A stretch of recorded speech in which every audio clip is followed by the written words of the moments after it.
Hi, welcome to Social Nerd, Soft Skills Principles for Technical Interviews. And today's topic is why you should never say things that reflect on you badly if you can avoid it. Sometimes you have no choice, such as when you were fired from your previous job for a cause, or you need to explain something appearing on your background check. In extreme cases, a solid strategy, though unacceptable for some people, is expressing remorse for your past and the commitment to improvement if given a chance.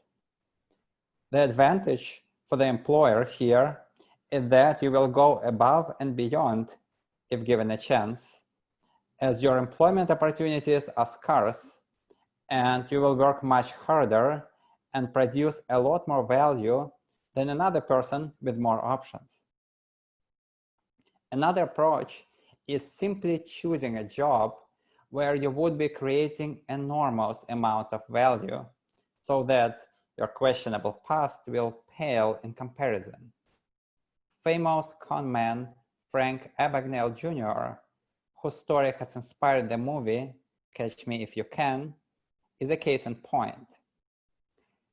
A bank that he approached after his release may have felt uneasy about the prospect of them working together, but when it came to preventing bank fraud, Frank Abagnale's expertise was just too valuable to not take him up on the offer. That example notwithstanding, if you have something you don't have to mention, such as that you were fired from a job, don't mention it. There is a widely held opinion to the contrary, that directly confronting any issues will highlight your integrity and create a deeper trust between you and the interviewer. That sort of thing does happen, but the more likely outcome is that the interviewer will feel apprehensive, and therefore you will not progress in the interview process, while your goal is to get as far as possible, to get the learning experience. Even if you are convinced that a particular piece of information will be a deal breaker, get to the end of the interview and reveal it then. First, the experience of going through the rounds will increase your future chance.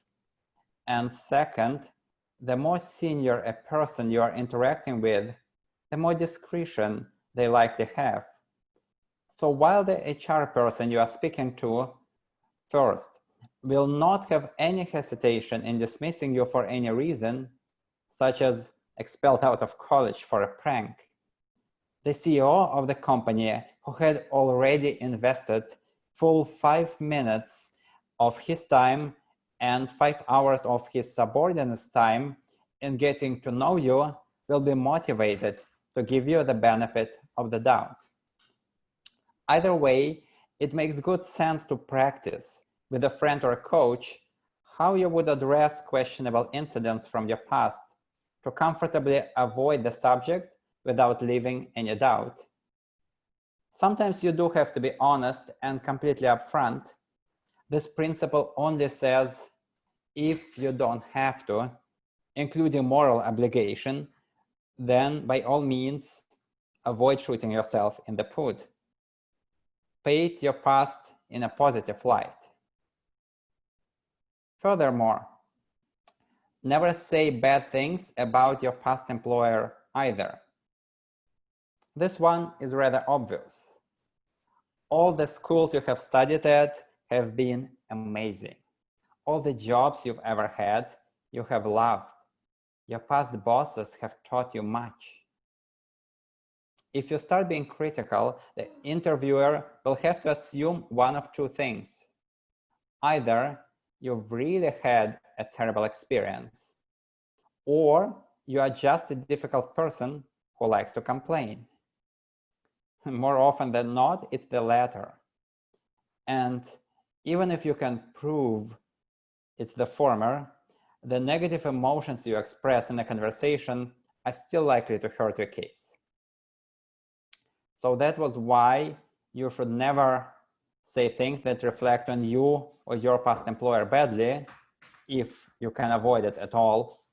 And next time, we'll talk about why you should forget about being sincere in an interview.